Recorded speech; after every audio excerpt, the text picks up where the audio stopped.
Have you ever felt that the deeper you think, the more isolated you become? That the more you understand, the less people want to listen? It's not just in your head. Society has always feared deep thinkers, not because they're wrong, but because they see what others don't want to see. History proves it. From Socrates to Nietzsche, from Galileo to Tesla, brilliant minds were ridiculed, silenced, or ignored. Not because of a lack of intelligence, but because they caused discomfort.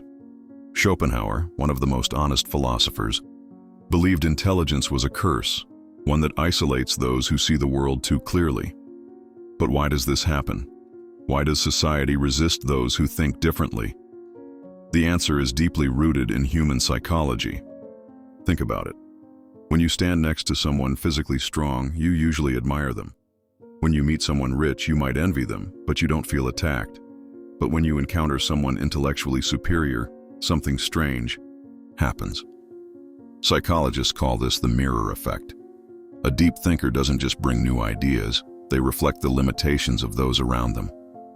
And people don't forgive that easily. The mere presence of someone who thinks deeply can make others feel inadequate, even if that person says nothing. This happens because intelligence, unlike strength or beauty, is directly tied to identity. We define ourselves by our thoughts and beliefs. So when someone questions what we believe to be true, it feels personal. Instead of admiring intelligence, many resist it, not because the deep thinker is arrogant, but because their presence forces others to confront their own limitations. That's why, throughout history, deep thinkers have been marginalized. Their ideas don't just challenge concepts, they challenge egos, and human beings by nature will do anything to protect their ego from discomfort. Have you ever tried sharing a deep idea in a casual conversation and were met with blank stares or silence? Have you noticed how quickly people change the subject when the conversation becomes deep? That's not a coincidence. It's a defense mechanism. When confronted by a deep thinker, people's minds go into self-preservation mode. Instead of curiosity, they show resistance. Instead of engagement, they show contempt and distance. This is why intellectuals, philosophers, and visionaries often find themselves isolated, not because they want to be alone, but because society pushes them away. Interestingly, studies show that in social contexts, confidence is valued more than intelligence. People are drawn to those who project certainty, even if their ideas are shallow. This explains why populist leaders and viral influencers thrive, while deep thinkers who speak with nuance struggle to find an audience.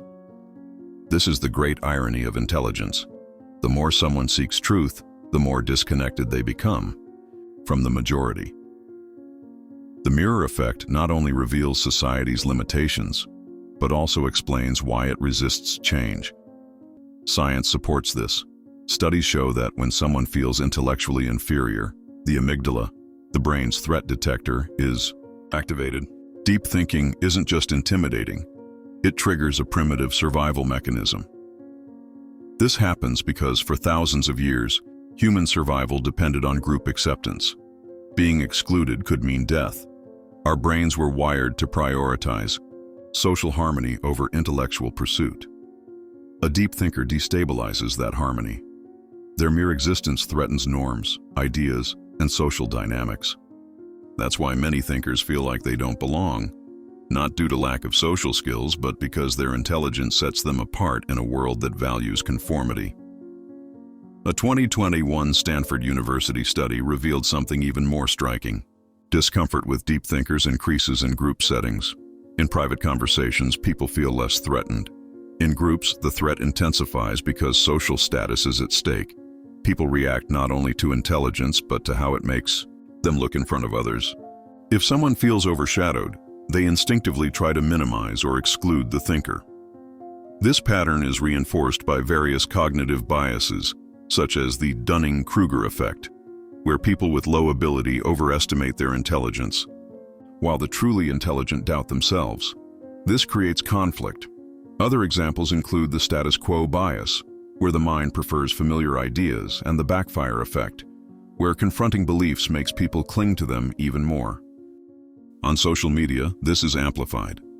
Algorithms favor emotional, controversial content, not deep reflections. Intellectuals who struggle to condense complex ideas into viral snippets are left behind. Society prefers entertainment over enlightenment. So what does this mean for deep thinkers? That rejection of intelligence isn't just social, it's biological, psychological, and cultural. It's embedded in human nature, reinforced by group dynamics and magnified by technology. This doesn't mean you should stop thinking deeply. It just means you need to understand the forces working against you. Schopenhauer believed intelligence brings loneliness, but also freedom and wisdom. To him, happiness and intelligence were inversely proportional. Ignorance, he said, was the true path to happiness. This explains why so many historical thinkers, from Pascal to Kafka, faced existential crises and isolation. Still, there is a quiet beauty in this solitary journey. It allows you to truly know yourself without distractions. You learn to trust your intuition, to value your own thoughts, and to build an inner strength that doesn't rely on external validation. And that is rare. Few people have the courage to walk without applause, to build without an audience, to keep going even when the world seems not to listen. Solitude, when properly understood, becomes presence. Instead of feeling like a void, it becomes a sacred space where you can truly hear yourself. In this space, your ideas become clearer, your emotions settle, and your creativity flows without restriction. You're no longer reacting to the noise outside, you're creating from the silence within. It's in this silence that many of the greatest contributions to humanity were born. Books that changed minds, theories that redefined science, music that touched souls, all emerged from the depths of solitude. The thinker alone with their thoughts is not lost.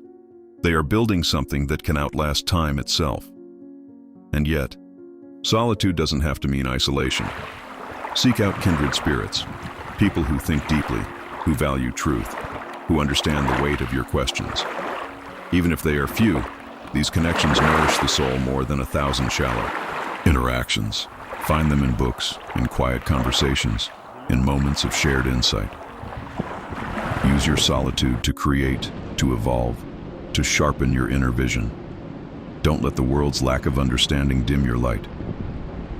Often the silence around you is not rejection, it's space being made for something greater, something only you can bring. And when the moment comes to speak, speak with clarity and conviction, even if your voice trembles, because what you carry inside is not just thought, it's transformation. And the world may resist you today, but tomorrow your words may be the ones that wake it up. But Schopenhauer also offered solutions. Embrace solitude. Use your time to create, learn, and grow.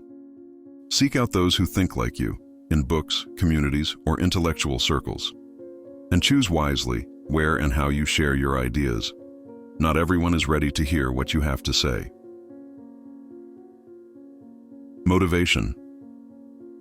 You need where your consciousness expands and your soul finds direction. Remember, you don't need everyone to understand you, just the right ones. The greatest thinkers in history were rejected in life, but their ideas shaped the future.